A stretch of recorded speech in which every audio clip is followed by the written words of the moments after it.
Florida's condo market is in deep buyer territory. Prices just dipped hard, which begs the question, is this the beginning of the crash that everyone's been talking about for years now? Well, inventory's high, days on market are up, and sellers are cracking under the pressure. So if you've been waiting for leverage as a buyer, this is it.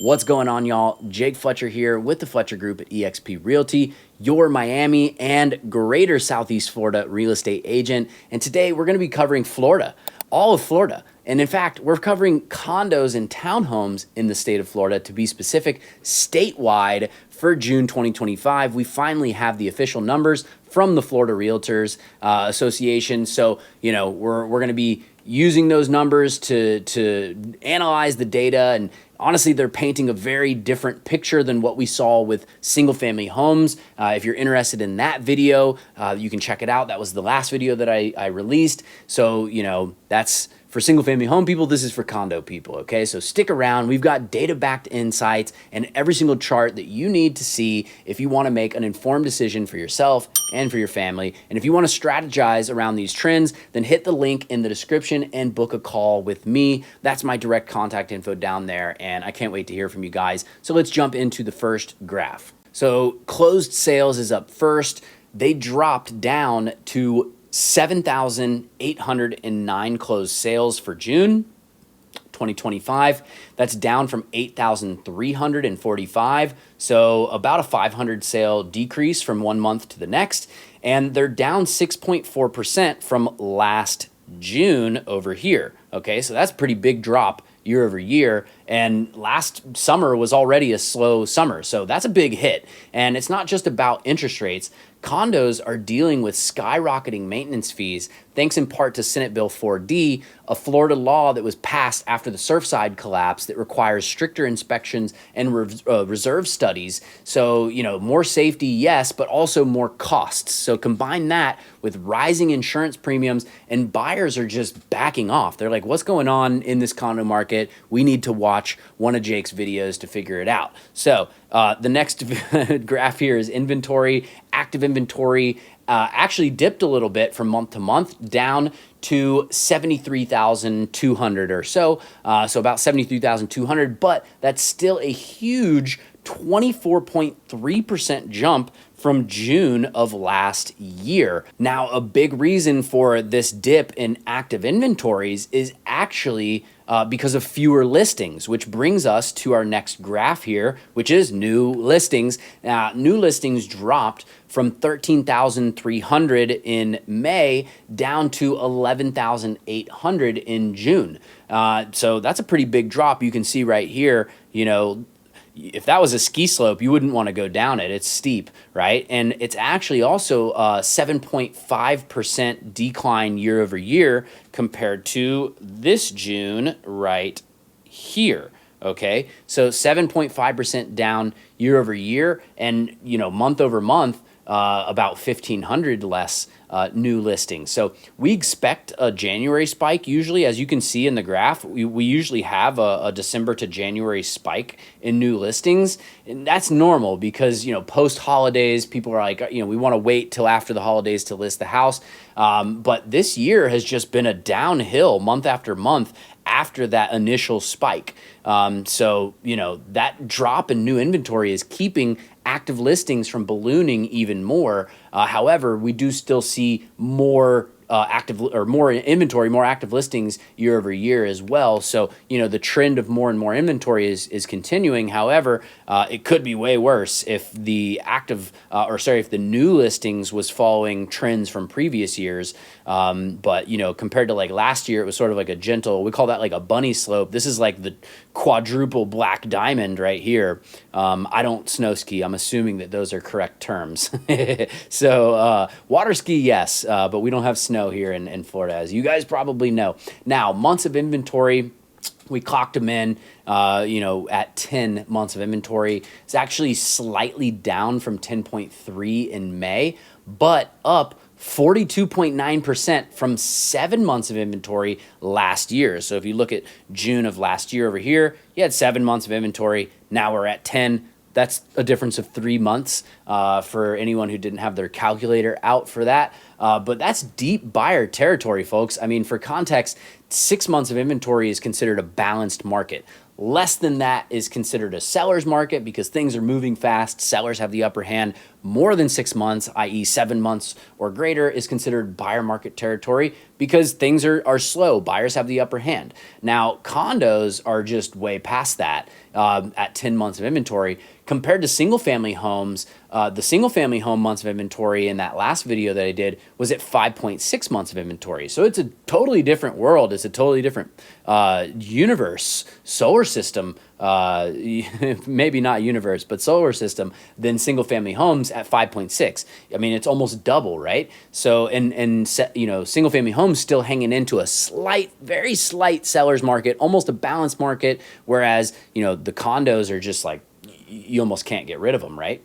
Now, the next graph here, number 5, we're talking about median sale price, the graph everybody always wants to know. How much is it going to cost to buy a freaking condo, Jake? Just tell me, okay? So prices dropped hard, like we were saying. Might not look hard, but compared to previous months, is pretty hard. They fell from $310,000 in May to a flat $300,000 in June.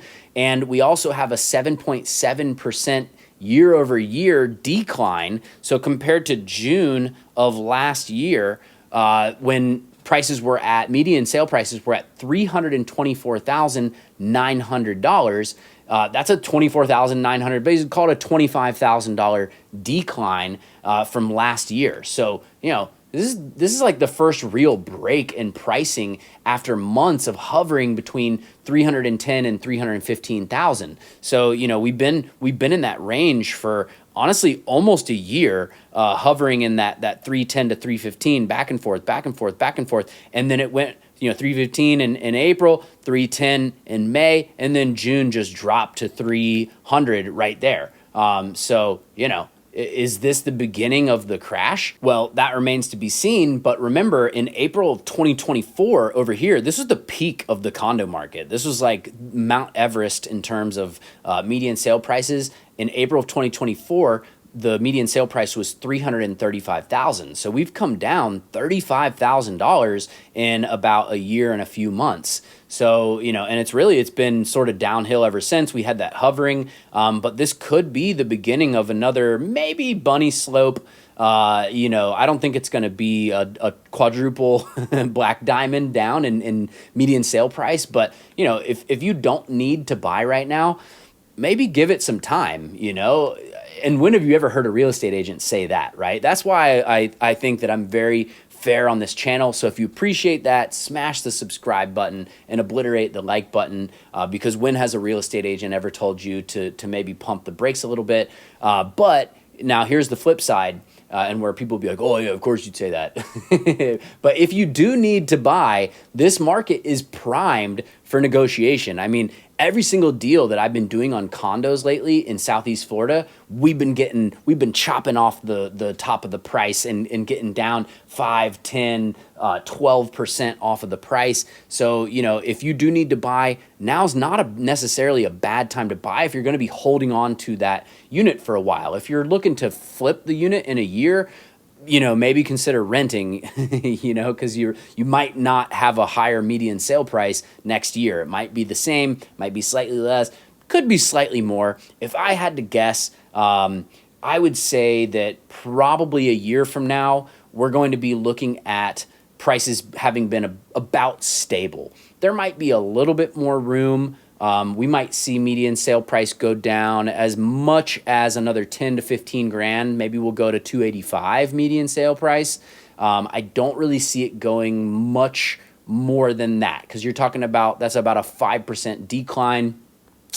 I could see that maybe happening, but I don't think we're going to see another 7% or greater decline year over year. But we will see. You can bet your bottom dollar that we will be covering that on this channel. So again, hit subscribe, all right? Now, next graph is median time to contract. How long is it taking to get a dang condo under contract in this market? Well, the median time to contract hit 65 days, up 4 days from 61 days in May, and that's up from 48 days last June. So if you take a look here, last June, boom, we've been riding the ski lift up the mountain. We took a little dip there, and then we're back up. Okay, so things heated up a little bit in the spring, but then now they're cooling back down in terms of time to contract here in the summer, and it's actually compared to this June over here would have been right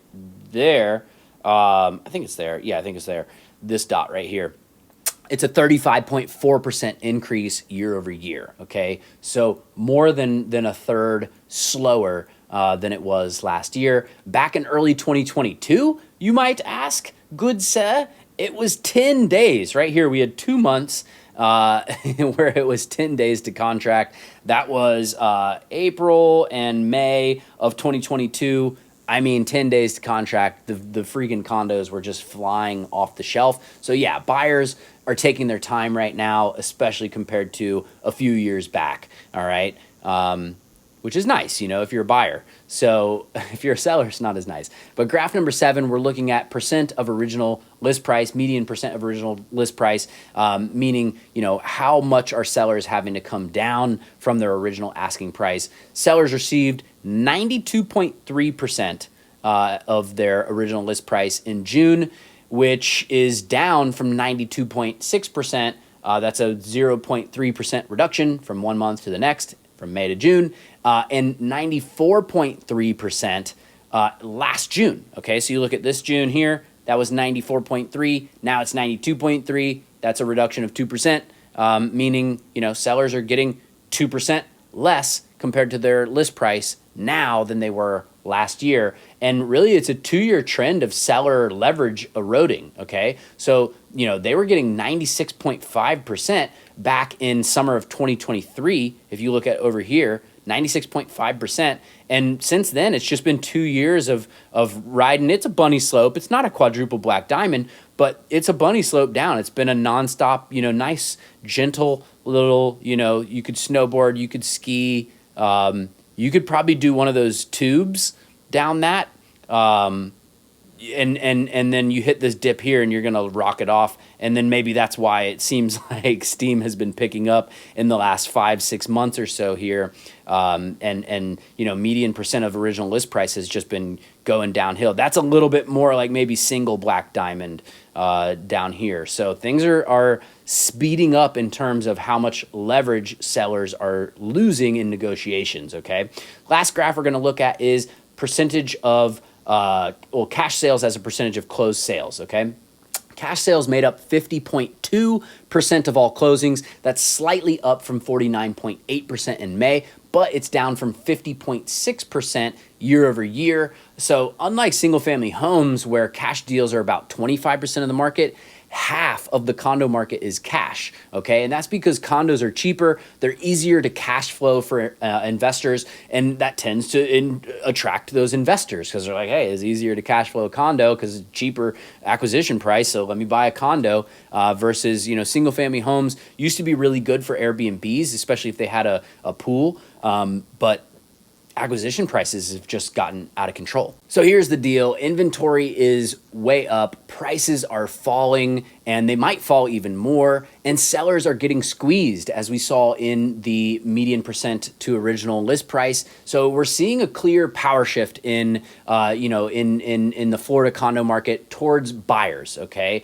So if you're a buyer looking for a condo or a townhome, this might be your time to negotiate hard. Like I said, if you don't need to buy, I would personally probably take a step back for a few months, see what happens. If we keep seeing prices going down, then I might wait a little bit more. But if I saw prices go from 310 or 300 back up to 310 next month, which we will cover on this channel, so subscribe to the channel, but if we see prices go back up and it continues to do this like wavering, waffling thing that it's been doing for the last year, then, I would consider negotiating like a boss by calling Jake Fletcher and saying, hey, Jake, I'm putting you to work. Get me a deal. And the way you can do that is by booking a one-on-one call with me. Down in the description down below, there's a link. You can do it. you know, you can call me, you can schedule a Calendly, you know, meeting with me right down there. So, you know, drop your questions and comments down below as well, below the video after you've hit the like button. Geez, how many times am I going to say that in this video?